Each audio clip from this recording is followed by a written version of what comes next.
What's going on, guys? It's Jeff for MadHattersReef.com, and today we're going to be taking a look at how to add sponges to your reef aquarium. But before we jump into that, we need to talk about why we would want to add sponges in the first place.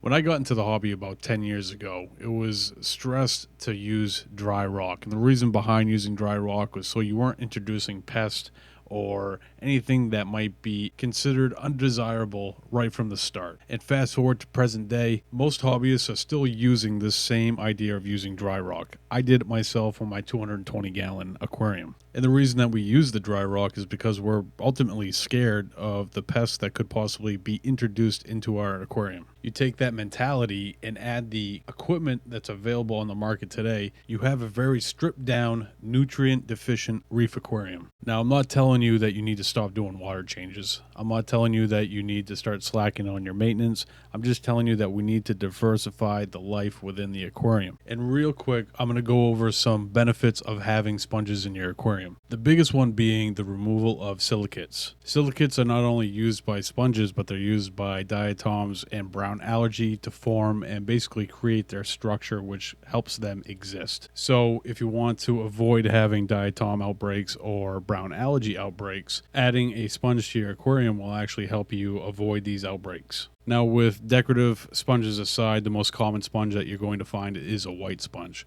If it's a black sponge, you don't want it. You want to stay away from it. It's a coral killer, and you don't want that in your tank. So a couple weeks ago, I was at my local fish store, and I was snooping around in their sump, and I came across a piece of rock that had a white sponge on it. And I asked them if I could have it, and they were happy to give it to me. And I actually think I paid $5 for it, so it was a pretty awesome pickup for me. I was excited about it, especially if you only pay $5. The key to introducing sponges to your aquarium is they can't touch the air. So it has to be water to water contact. If it touches the air, it's going to die. So full discretion, you need to know where you're getting your sponge from, because the possibility of introducing something really bad into your aquarium is very real. Now, the reason I put those little rocks on the bottom is I'm hoping that they kind of seed on the sponge, or the sponge kind of seeds on them, just so in the future for other aquariums that I can seed my own tanks without having to go to somebody else to depend on. And after a few months, this is what the sponge looks like today. Now, I encourage you guys to go out and make sure you do your research before you run to the fish store or your buddy's tank and see if you can grab yourself a sponge. Do your research, make sure it's something that's going to work out for you before you do it. And definitely make sure that it's coming from a tank that's clean and doesn't have any pests. All right, guys, that's going to do it for today's video. If you're new to Mad Hatter's Reef, please hit the subscribe button. And if you enjoyed this video or found it helpful, hit the like button. I'll see you guys next time right here with a brand new video.